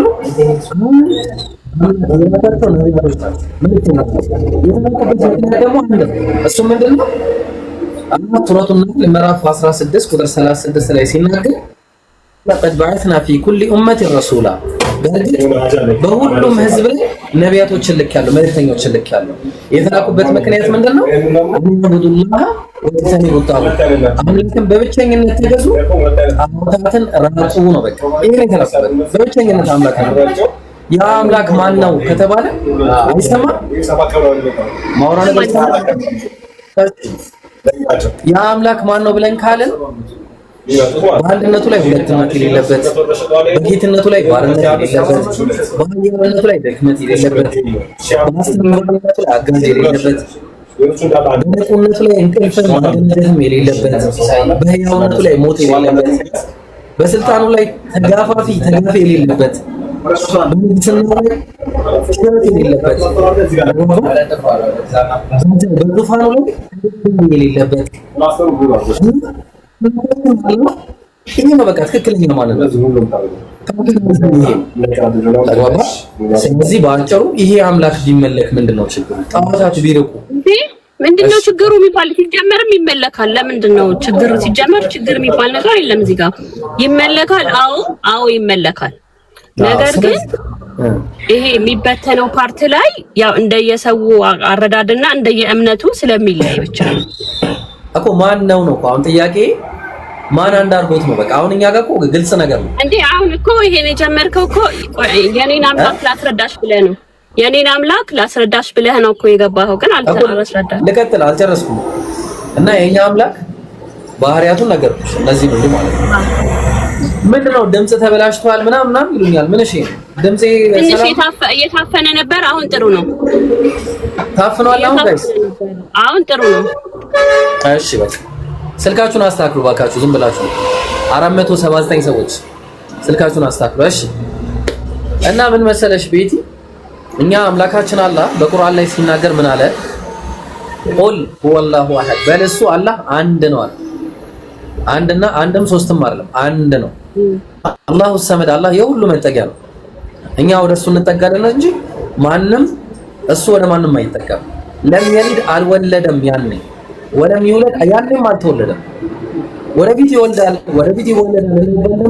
ወለም የኩን ለሁ ኩፉወን አሐድ፣ ለሱ አምሳያም ቢጤም የለውም ይላል። ስለዚህ አምላካችን አላህ አምሳያ የለውም፣ ቢጤ የለውም። ሰማያትና ምድርን ያለ ቢጤ ፈጣሪ የሆነ በዲዑ ሰማዋት ወልአርድ የሆነ ማንም እሱን ያላገዘው ብቻውን የፈጠረ አንድ አምላክ ነው። በቃ እኛ እሱን ነው የምናመልከው። ይሄንን አምላክ ኢየሱስንም ጨምረን አናመልክም፣ ነብዩ መሐመድንም ጨምረን አናመልክም። እነ ገብርኤል እነ ሩፋኤልንም ባያቸው ነገራው ይበቃል። አንዱ አምላክ ብቸኝነት የዘላለም ሕይወት የለውም ይላል። ለዛ ነው እኮ በኢየሱስ ምናምን ክርስቶስ ነው ብሎ በኢየሱስ ስላላመነ አሁን ተፈርዶበታል የሚል ቃል። ትክክል ነሽ። ምንድነው ብለን የምናምነው ነው መጽሐፉ ይናገራ። ኢየሱስ ዮሐንስ ወንጌል ምዕራፍ 12 ቁጥር 44 ላይ በእኔ የሚያምን አለ በላከኝ ነው እንጂ በእኔ አይደለም ማለት ነው። በእኔ አይደለም የምታምነው። ስለዚህ ባይ ዲፎልት እሱን ስንቀበል ከላይ ያለውን ነው የምንቀበለው። ስለዚህ ይሄኛውን ትክክል ምንም ጥያቄ የለውም። ግን እንዲህ ስትነጣጥለውና ኢየሱስና እሱ ሰው ስለሆነ ስለተወለደ እሱን ሳናመልክ እግዚአብሔርን ነው ስትል ልዩነት ስለምትፈጥርበት ነው እንጂ ኢየሱስን ስናመልክ እኮ የላከውን አብን ነው የምናመልከው። ከኔ በቀር ወደ አብ የሚገባ የለም ይላል። በትክክል መንገድ ነው በቀር ወደ አብ የሚገባ የለም። ስለዚህ መንገድ ነው እሱ ማለት ነው። በዛ መንገድ ባክፋር ሄደን ወደ አብ አንሄድም።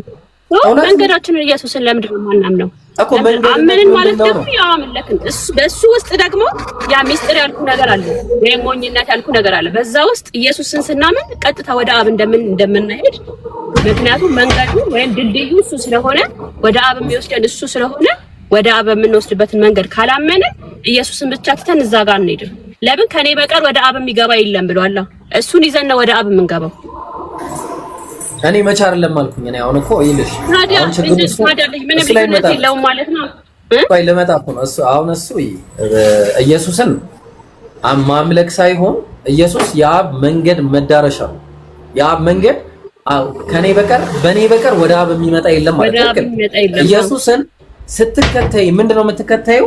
ልንገርሽ ራሱ የተናገረው ዮሐንስ ወንጌል ምዕራፍ 12 ቁጥር 49 ላይ እኔ ከራሴ አልተናገርኩምና አለ፣ ነገር ግን የላከኝ አብ እርሱ የምለውን የምናገረውን ትእዛዝ ሰጠኝ አለ። ስለዚህ ይሄንን ትእዛዙን ምንድነው አሁን ከዛ ቁጥር 50 ላይ ትእዛዙም የዘላለም ሕይወት እንደሆነ አምናለሁ ማን ነው አውቃለሁ። ስለዚህ ያንን ትእዛዝ እሱ ኢየሱስ ራሱ ይጠብቀው ነበር፣ ያመልክ ነበር። ከአብ ውጭ አያመልክም ነበር።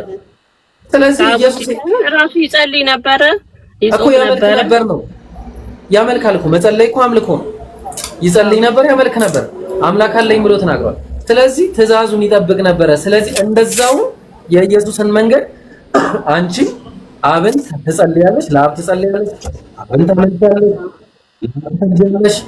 የዛን ጊዜ የዘላለም ሕይወት ታገኛለሽ። ለዛ ነው ትእዛዙ የዘላለም ሕይወት እንደሆነች አውቃለሁ። ስለዚህ እኔ የምናገረው አብ እንደነገረኝ እንዲሁ እናገራለሁ። ስለዚህ የአብን ትእዛዝ ኢየሱስ ፈጽሟል። ያንን ትእዛዝ አንቺን መፈጸም አለብሽ። ያለዚያ የዘላለም ሕይወት አታገኝም። አብን ማምለክ ነው ያለብሽ ነው ኢየሱስ ያንን ያስተማረው። ስለዚህ አንቺ አብን አምልኪ ነው መጽሐፉ የሚለው። በቃ ኢየሱስን አታምልኪ ነው። አየው ኢየሱስ ያንን ያለው። አዎ እንትኑ ነው እኮ እዚህ ጋር ልዩነት የሚያመጣ ኢየሱስን አምልኪ አታምልኪ አብን አምልኪ ስትል አይሄድም እኮ።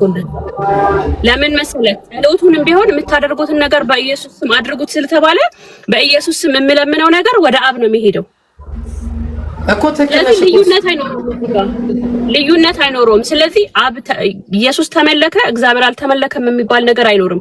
በኢየሱስ ኢየሱስ ለምን ሰዓት ወደ አብ ነው ሁሉ ነገር ወደ አብ ነው የሚሄደው። ስለዚህ አብ ነው በቃ የመጨረሻው መደምደሚያው ነው። በኢየሱስ ማመን ሲባል ምንድነው? በሱ መንገድ ስትሄድ በሱ ማመን በኢየሱስ ማመን ማለት ምንድነው? እስቲ ነገር በኢየሱስ ማመን ማለት እኮ ቀላል ነው። ለምሳሌ መጽሐፈ ዜና ሁለተኛ ዜና ላይ ምዕራፍ 20 ቁጥር 20 ላይ እንዲህ ይላል፣ ማልደውም ተነሱ ወደ ቴቁሄም ምድረ በዳ ወጡ። ሲወጡም ኢዮሳፍጥ ምናምን አለና ምን አለ? ስሙኝ አለ፣ በአምላካችሁ በእግዚአብሔር እመኑ አለ። በአምላካችሁ በእግዚአብሔር እመኑ ትጸኑም አላችሁ አለ። ቀጠልና በነቢያቱም እመኑ ነገሩ ይሰልላችኋል አለ። በነቢያቱም እመኑ። ነቢያት በነ ዮሴፍ ታምኛለሽ፣ በነ ያዕቆብ ታምኛለሽ። ይኸው በነቢያቱም እመኑ ይላል መጽሐፍ። ላሳይሽ እንግዲህ ማመን የተለየ ትርጉም ከሌለው አላውቅም። ይኸው አንብቢ ውስጥ በእግዚአብሔርም እመኑ እኮ ነው የሚለው። ትጸናላችሁ ከዛ ቀጥይ በነቢያቱም እመኑ ነገሩም ይሰላላችኋል። አዎ አየሽ፣ ኢየሱስ ደግሞ ነብይ እንደሆነ ላሳይሽ። ኢየሱስ ማርቆስ ወንጌል ነብይ አይደለም ኢየሱስ። ላሳይሽ፣ አንቺ ምን ቸገረሽ? ያው ማርቆስ ወንጌል ምዕራፍ 6 ቁጥር 4 ላይ ኢየሱስም ነብይ ያለ ራሱን ሲናገር ከገዛ ሀገሩና ከገዛ ዘመዶቹ ከገዛ ቤቱን በቀር ሳይከበር አይቀርም ማለት። አየሽው? ኢየሱስ ራሱን ነብይ ብሎ ሲጠራ፣ ሌላም ደግሞ ለስተሽ ከፈለግሽ ብዙ ናቸው፣ አንድና ሁለት አይደለም። ነብይ መሆኑ በጣም ብዙ የነብይነት ማዕረግ እንዳለው ላሳይሽ ይችላል። መሲህ ነው። ስለዚህ በነቢያቱም እመኑ ያለበትን ቦታ ተመሳሳይ ነው። ተግባባን? ኢየሱስም ነብይ ስለሆነ ታምኝበታለሽ፣ ይሰላላችኋል መንገዳችሁን ያለው። በቃ ታዲያ ምንድነው ልዩነቱ? አዎ ልዩነቱ ምንም ነገር የለውም። በቃ ኢየሱስ ነብይ ስለሆነ ታምኝበታለሽ እኮ። ልዩነቱ አይመለክም ነው። በቃ አይመለክም። እኔ እንጃ። እኔ አምልኮና ማመንና ማምለክን የተለያየ ማድረጉ ራሱ ማመን ማለት ለምሳሌ በአንድ ነገር ስታመን ያን ነው የምታመልከው እኮ። ያመንክበትን ነገር ነው የምታመልከው። ማመን ማለት ምን መሰለሽ? ማመንና አምልኮ ኢየሱስን አመለኩኝ ማለት ነው ባይ ዲፎልት። በቃ እኮ ማመንና ማምለክ ልዩነቱን ልንገርሽ። ማመን ማለት ለምሳሌ እኔ እውነት እንደምናገር ታምኛለሽ ወይስ አታምኚም? አንጻራዊ ነው የአንተን ሲሆን ሰው ስለሆነ ማለት ነው። ታዩ በቃ እኔ ሰው እንደሆንኩ አታምኚም? አምናለሁ። ሰው ነህ። አታመልኪኛለሽ ማለት ነው። ማምለክ ታምኛለሽ ማለት ኢየሱስ ነብይ አላመልክም። በቃ ኢየሱስ ነብይ እንደሆነ አታምኚም? መልእክተኛ እንደሆነ አታምኚም? መልእክተኛ ነው ኦፍ ኮርስ አምናለሁ። አምናለሁ። በቃ ያላከኝ እርሱ ነው ብሎ በተደጋጋሚ ስለተናገረ እንደተላከ አምናለሁ። ነብይ እንደሆነም ተናግሯል። አላመንሽም? ይሄንንም ላሳይሽ። ነብይ እንደሆነ አይ ተናግሯል። ነብይ ሲል ከሌላ ነገር ጋር እንትን አድርጌው ነው የተሰው። በቃ ነብይ ምን ማለት መሰለሽ? እግዚአብሔር ደግሞ ምን እንዳለ ላሳይሽ። ኦሪት ዘሌዋውያን ዘውልቁ ላይ መሰለኝ ምዕራፍ 12 ቁጥር 6 ላይ ይሄው ላንብብልሽ አንዴ። ይሄው ምን እንዳለኝ እርሱም አለ እግዚአብሔር ቃሌን ስሙ አለ በመካከላችሁ ነብይ ቢኖር አለ ልባል በመካከላችሁ ነብይ ቢኖር እኔ እግዚአብሔር በራእይ ይገለጥለታለሁ ወይም በህልም አናግረዋለሁ አለ። አየሽ ነብይ በመካከላችሁ ካለ እግዚአብሔር ወይ በራእይ ያናግረዋል አለያ ደግሞ በህልም ይገለጥለትና ያናግረዋል። ስለዚህ ኢየሱስን በተመሳሳይ በዚህ መልክ ነበር ሲያናግረው የነበረው። ስለዚህ ኢየሱስ የአምላክ ነብይ ነው፣ የአምላክ መልእክተኛ ነው። ሰው ነበረ፣ ወንድ ልጅ ነበረ፣ አምላክ አለው፣ ያመልክ ነበር፣ ይጾም ነበር፣ ይጸልይ ነበር፣ ይሰግድ ነበር። ይሄንን በቃ ይሄ እሱ የሰራውን ስራ እንስራ ይከብዳል፣ ያጣላል፣ በቃ አብናም ነው። በቻልነው መጠን ያው ፐርፌክት ለመሆን ሳይሆን የቻልነው መጠን እንግዲህ ለተለት እየሞከርን እየሰራን እኮ አብን አይደለም። ያው በምህረቱ ነው በቸርነቱ ገባኝ። አብ ወደ አብ ነው ጸሎቱ ወደ አብ ነው መሆን ያለበት። ኢየሱስ እንዳስተማረ ምንም ጥያቄ የለውም። ወደ ኢየሱስ እኔ አሁን እኮ ለመነጣጠል ቅድም ጀምሬ ምልክ ለመነጣጠል ስለሞከርክ ነው እንጂ እኔ የሚያልኩት ልክ ነው፣ አንተ የሚያልከው ልክ ነው። እኔ ልዩነቱ አልታየኝም። እኔ አንቺ ያልነው ልክ አይደል? እኔ ኢየሱስን አስተምሮ እንከተል ነው ማለት። አንቺ ደግሞ ኖ እኔ ኢየሱስንም ጨምሬ ያመልካለሁ ነው የምትይው። ኢየሱስ ግን ያደረገው አብን ያመለከው አብን አምልኪ ነው። በቃ ያጣላልኝ። አብን ነው የማመልከው እኮ አብን ነው ማልከው፣ ግን መንገዱ ኢየሱስ ነው። መንገዱ ኢየሱስ ነው። ችግር የለውም። እሺ አሁን ደግሞ ይሄ ካስማማን አንድ ደግሞ ዱብዳ ልንገርሽ።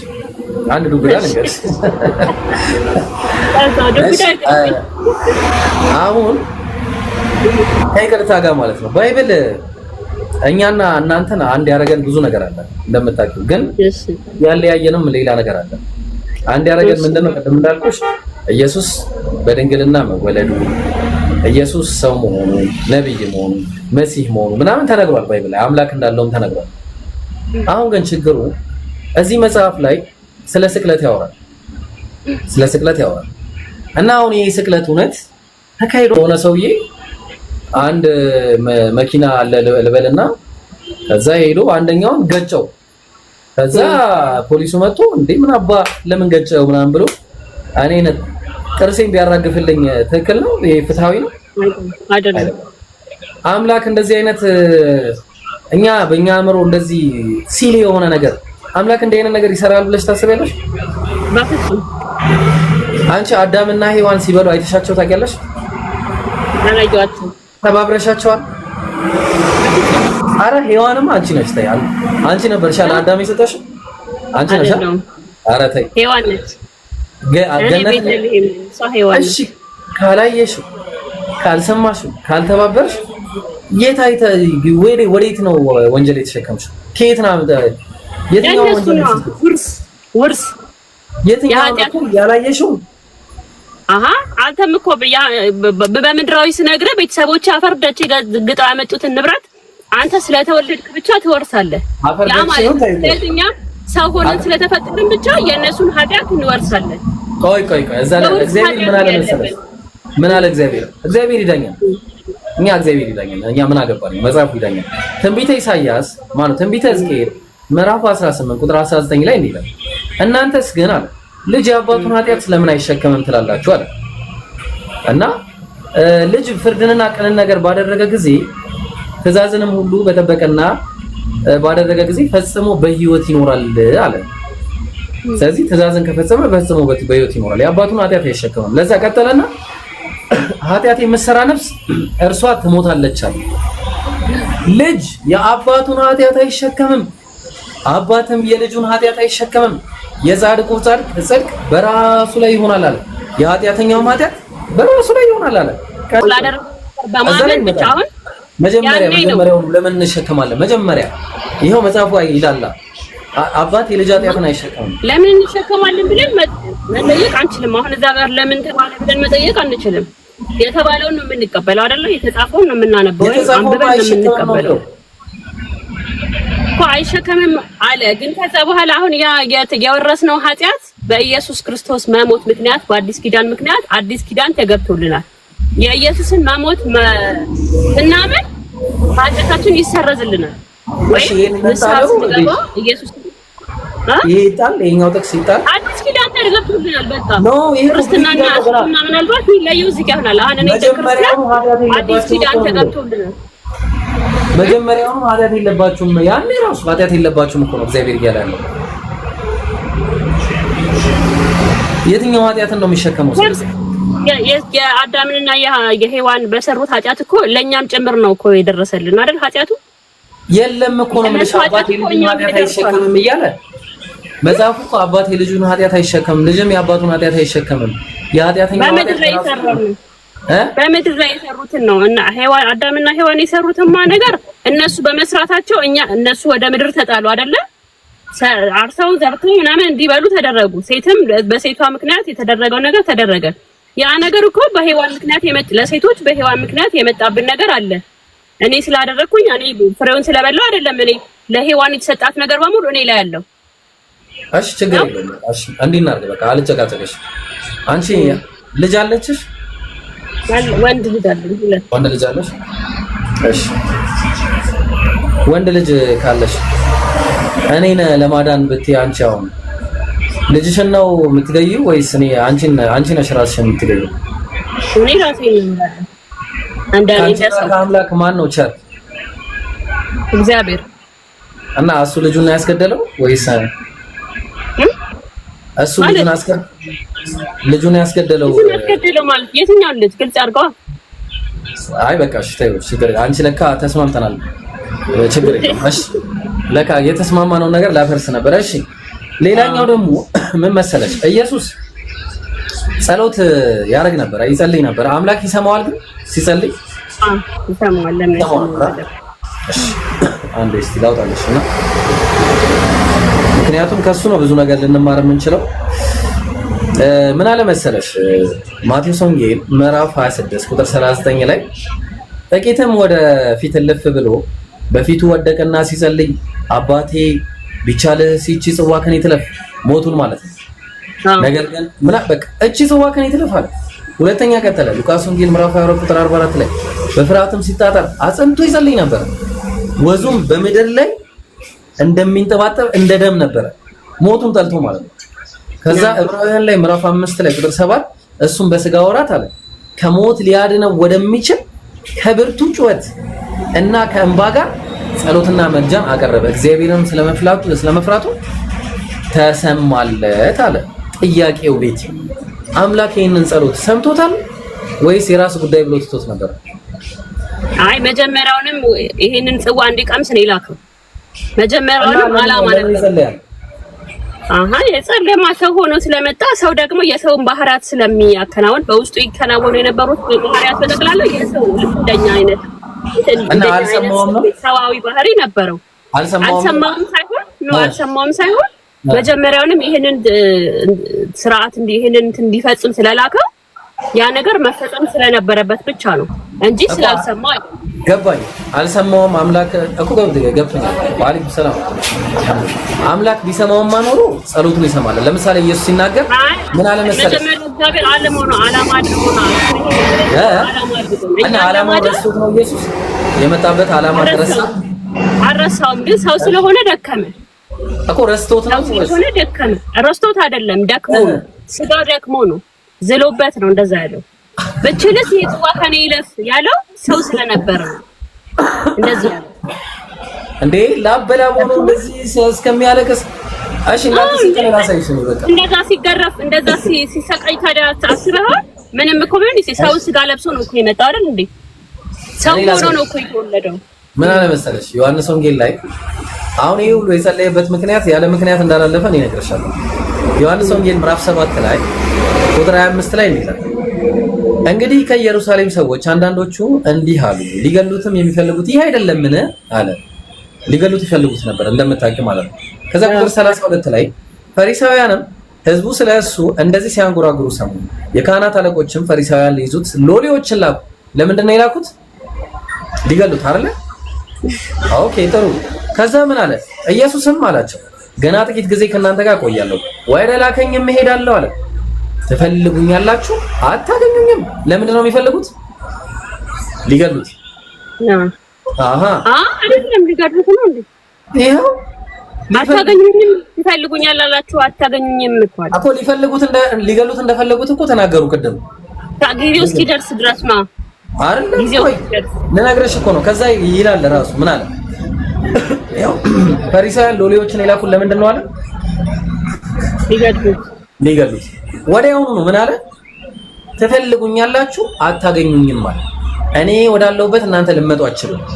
ከዛ ቀጠለ እንዲህም እንዴ አይሁድ ገረማቸውና ሊገሉት እንደሚፈልጉት ካወቁ በኋላ እንዴት እንግዲህ ይህ አይሁድ እኛ እንዳናገኘው ይህ ወዴት ይሄድ ዘንድ አለው በግሪክ ሰዎች መካከል ተበትነው ወደሚኖሩ ሊሄድና የግሪክ ሰዎችን ሊያስተምር አለው ነው አሉ።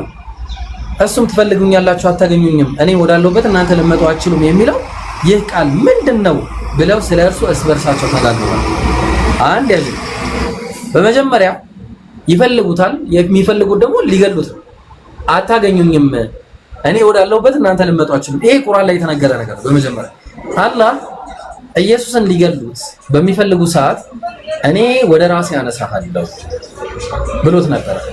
ኢኒ ወደ ራሴ አነሳሃለሁ። ስለዚህ ወዲያውኑ እነሱ ሊገሉት ሲመጡ አላህ ማንሳቱን ይናገራል ቁርአን ላይ በረፈዐሁ ላሁ ኢለይሂ ወካነ ላሁ ዐዚዘን ሐኪማ። በጣም የሚገርምሽ ነገር ይሄ ደግሞ ሊትራሊ ትክክለኛ ሐሳብ እንደሆነ የሚያሳየው ኢየሱስ ለመሰቀል በሚታሰብበት ሁኔታ ላይ አይሁዳውያን ሲፈልጉት ታስታውሺ እንደሆነ ማለት ነው በአስቆሮቱ በይሁዳ ውስጥ ሰይጣን ገብቶ ነበር አይደል? ሰይጣን መጽሐፍን እንደሚያቀድም አይተናል። መጽሐፍን እየጠቀሰ ይጠቅስ ነበር። ጥሩ ኢየሱስ ደግሞ ምን ብሎ አስተምሮ ነበር መሰለሽ? ሉቃስ ወንጌል ምዕራፍ 44 ቆይ ላውጣልሽ። ሉቃስ ወንጌል በደንብ ልብ አድርጊና አዳምጪኝ። ምዕራፍ 24 ቁጥር 44 ላይ እንዲህ ይላል። ይሄን ነገር በደንብ አዳምጪኝ።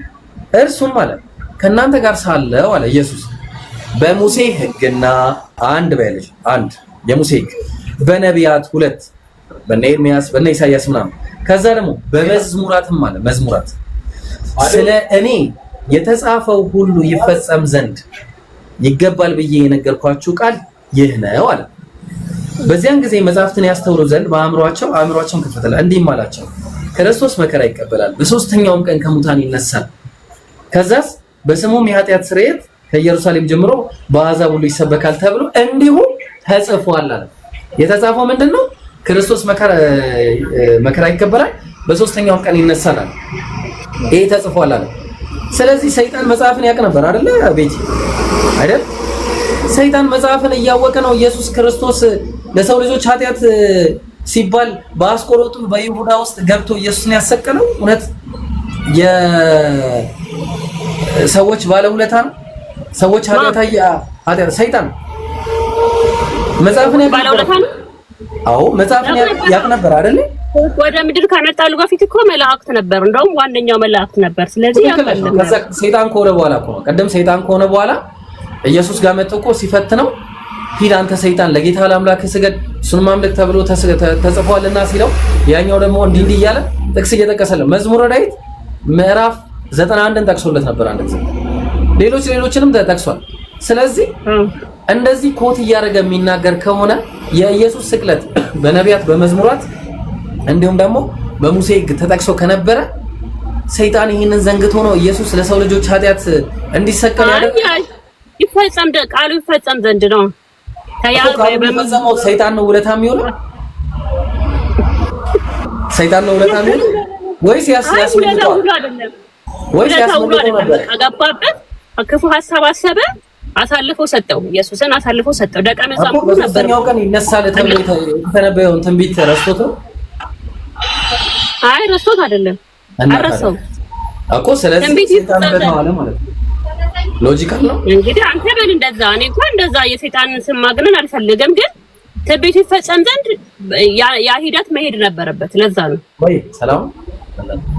እሺ እና ዋለ ምናምን አይደለም። እንደዚህ ትንሽ ይሄን መስታረቅ እንትን አይልህም አንዴ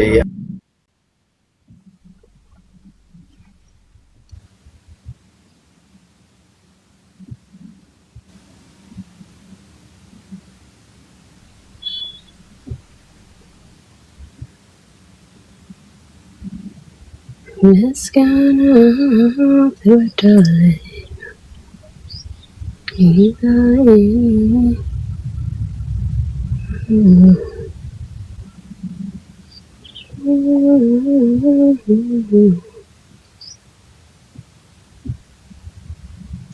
በነገርሽ ላይ ፎሎ አድርጊኝ እሺ።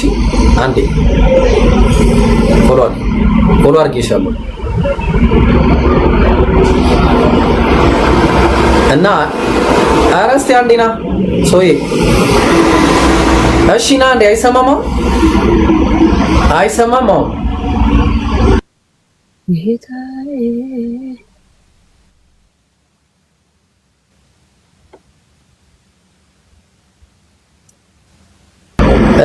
እሺ ቤቲ አንድ ጊዜ በቃ ከዚህ መውጣት አለብኝ። አንዴ የሆነ ጉዳይ ገጠመኝ። እንገናኛለን። ፎሎ አድርጊኝ። ሌላ ጊዜ እመጣለሁ። እሺ ወይስ መልካም ጊዜ።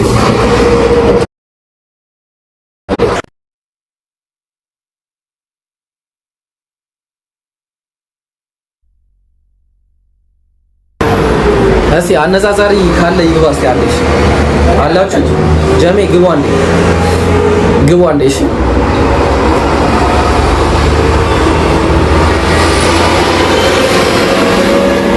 አንዴ የሆነ ሀጃ ገጥሞኝ ነው። እሺ አስገባቸው ጀማል።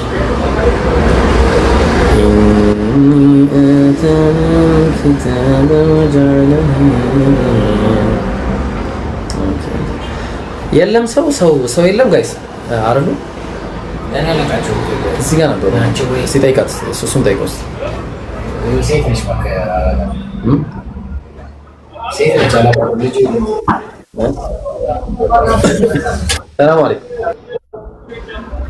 ወአለይኩም ሰላም ብሮ አህመድ እንዴት ናችሁ? ሰላም ነው አለን አልሐምዱሊላህ። ማን ነው? አለን። እሺ ቆይ በቃ ተስተካክሎልኛል። በቃ እንዴ ልላክላት። ቆይ መርሃባ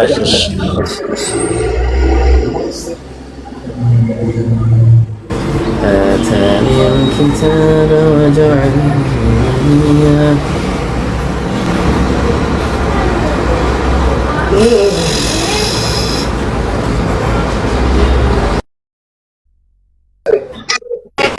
አቤት መጣሁ ተመልሼ። እኔ ግን መብራት የለኝም፣ ባትሪ ሊዘጋብኝ ነው። 10% ላይ ነው ያለው። ስንት አልሽ? ሰዓት እየሸጥኩ ነው እና ማስታወቂያ ስራ 500 ምናምን ሰው አለ ነገ እኮ እየሰራ ነበር። አንተ እኮ ነው ሰሪሽ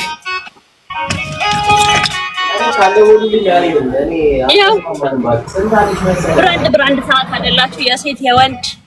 ፎሎ አድርጉኝ።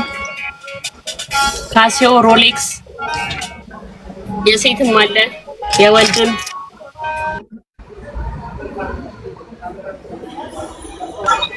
መትሬዲ ዘጋ ነው። ግዟት። እናመሰግናለን ኮሜንታተሮችም ሁላችሁም። እሺ ግዟት ሰዓት ምናምን ግዟት። እሺ ጀማ ሰዓት ግዙ። እሺ ስልክ ያለላችሁ ያው አድራሻ ምናምን እየጠየቁሽ ነው። አድራሻ ቃሊቲ ነው። ስልክ ያለ ዴሊቨሪም አለ። አድራሻ ንገሯት። ያለ ዴሊቨሪ አለ። ስንት ነው ምናምን እያልሽ ነው። የትኛውን እኮ አይነት ተናገሯ። ሂዱና እሷ ጋር ጠይቋት። የወንድ 3000 ነው፣ የሴት 1800። የወንድ 3000 የሴት 1800።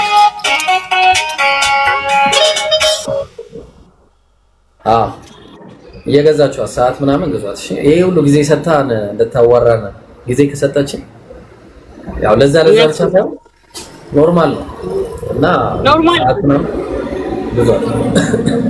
ኖርማል። ይሄ ግን የህንድ ጽሑፍ ነው የአረብኛ ነው? ግን አረብኛ አንችልም። የሆነ ኮሜንት አለ በጣም አረብኛ ነው መሰለኝ ወይ ህንድኛ ነገር ነው። የህንድ ጽሑፍ ነው ደስ ይላል። አረብኛ ነው የህንድ ነው ይመስለው። አረብኛ ነው አረብኛ መሰለኝ። እኔ ግን የህንድ ጽሑፍ ነው መሰለኝ። እና እንደዛ ነው። በጣም ረጅም ነው ደግሞ። አረ ቢስሚላህ እኔ ጋርም ጻፉት። ይሄማ እውነትም እንደኛ ነው። ምንድነው ግን አይደለ? ይሄ አረብኛ ነው። ያው አረብኛ ትንሽ ቢሆን እንትነኛ ነው። ስዋሊሽኛ ምናምን ነገር ነው። ሌላ ነው ምን እንደሆነ ራሱ ነው ያለቃል። ህንድ ይመስላል። እንደዚህ ነው የህንድ ጽሑፍ። እሺ ለማንኛውም ሲሪየስሊ ያው ሰዓት ምናምን ግዟት ምናምን ከዛ አበረታቷት ትላላችሁ እና ወደ ቁም ነገራችን ስንገባ ሰዓት እየገዛችኋት ቁም ነገራችን ላይ እንመለስና የአምላክ ቃል እርስ በርሱ አይስማማም ብለሽ ታምኛለሽ? አላምንም። ላሳይሽ? አታሳየኝ። ለምን አላሳይሽ? አላምንም። ወድጄ ምክንያቱም አማኝ ስለሆንኩኝ የሚያምን ደግሞ እንደዚህ አይነት ፍልስፍና ውስጥ ስለማይገባ እኔ አላታሳየኝ። ባትሪም ሊዘጋ ነው፣ ዋይፋይም ሊዘጋ ነው፣ መውጣቴ ነው። ባባይ ሌላ ጊዜ እናወራለን። እሺ በቃ አትጥፊ ግን። እሺ አላህ አልጠፋም። እና ኢየሱስ ይወድሻል። እሺ ኢየሱስ ያድናል። ኢየሱስ ያድናል። ቻው። እሺ ኢየሱስ ይወዳችኋል። ኢየሱስ ነብይ ነው። እኛ ወንድሞቹ ነን።